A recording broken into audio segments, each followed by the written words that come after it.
ខ្ញុំជឿជាក់ថាបញ្ហាគ្រឿងញៀននេះបើគ្មានការពាក់ព័ន្ធទៅនឹង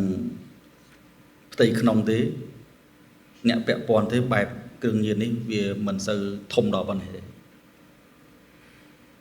ហើយអានេះខ្ញុំនិយាយតែម្ដងព្រោះតែធម្មតាអ្នកអនុវត្តជួមុខឃើញស្គរតែតែចង់បានអញ្ចឹងហើយខ្ញុំសូមពីវេទិកានេះពន្លាតនៃការផ្សព្វផ្សាយសូមកុំឲ្យប៉ះពាល់ឬមួយច្រឡោកច្រឡំជាមួយក្រុមនេះព្រោះតែប៉ះពាល់ហើយមិនទាន់បានអ្នកណាឃើញថារស់ស៊ីគ្រឿងញៀនបានទទួលបានជោគជ័យក្រៅពីការបដិញ្ញចេញក្របខ័ណ្ឌឬមួយឈានទៅដល់ការជាប់ទោសទណ្ឌទៀតអញ្ចឹងសម្រាប់កិច្ចការនេះខ្ញុំក៏សូមឲ្យមានការយកចិត្តទុកដាក់និងពង្រឹងនិងពន្លាតនៃការស្រាវជ្រាវហើយស្រាវជ្រាវមិនមែនតែត្រឹមស្រាវជ្រាវតែពួកអ្នកជួញដូរទេស្រាវជ្រាវពេលខ្លះពាក់ព័ន្ធទៅនឹងសមត្ថកិច្ចរបស់យើងទៅស្រាវជ្រាវពន្លាតនៃការសមត្ថកិច្ចរបស់យើងដែរបើមិនចឹងទេនៅនឹងស្គរនឹងសមោចស្គរថ្ងៃក្រោយយើងជាអ្នករងទាំងអស់គ្នា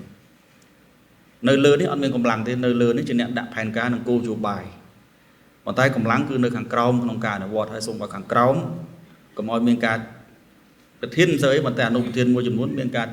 ទិញទឹកចិត្តដល់ពេលចឹងទៅព័ត៌មានមួយចំនួនមិនទាន់ចុះបង្ក្រាបផងដឹងអស់លីសំណួរសួរថា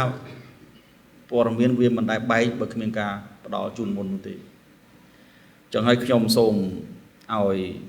យើងយល់ទាំងអស់គ្នាហើយក៏សូមឲ្យមានការចូលរួមហើយលើកនេះខ្ញុំគិតថាយើងគួរតែដល់វគ្គកាត់សាច់ហើយឆ្លោះកញ្ចក់ងូតទឹកស្អីហ្នឹងហួសពេលហើយព្រោះម្ដងមកនេះបើមិនចឹងទេអនាគតកូនយើងចៅយើងអ្នកដែលបន្តវេនអនាគតសម្រាប់ប្រទេសជាតិរបស់យើងស្មើនឹងសូន្យងាកទៅប្រើមិនបានព្រោះអាឡ័យញៀនថ្នាំអស់ហើយងាកទៅមិនបានអាឡ័យសវឹងអាឡ័យជក់អាឡ័យនេះអស់ហើយឧទាហរណ៍ចឹងហើយខ្ញុំគិតថាត្រូវចូលរួមទាំងអស់គ្នាកុំគិតថារឿងនេះសម្រាប់តែកងកម្លាំងឬមួយអាជ្ញាធរឬមួយអ្នកដែលពាក់ព័ន្ធដែលគាត់មានតួនាទីនៅទីនេះទេប៉ុន្តែយើងត្រូវចូលរួមទាំងអស់គ្នា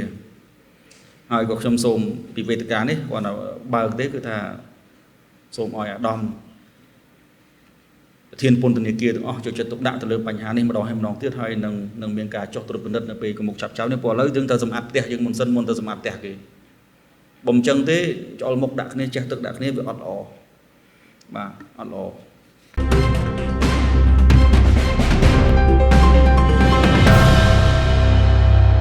សារព័ត៌មានការពិតញូព័ត៌មានពិតក្នុងដៃអ្នក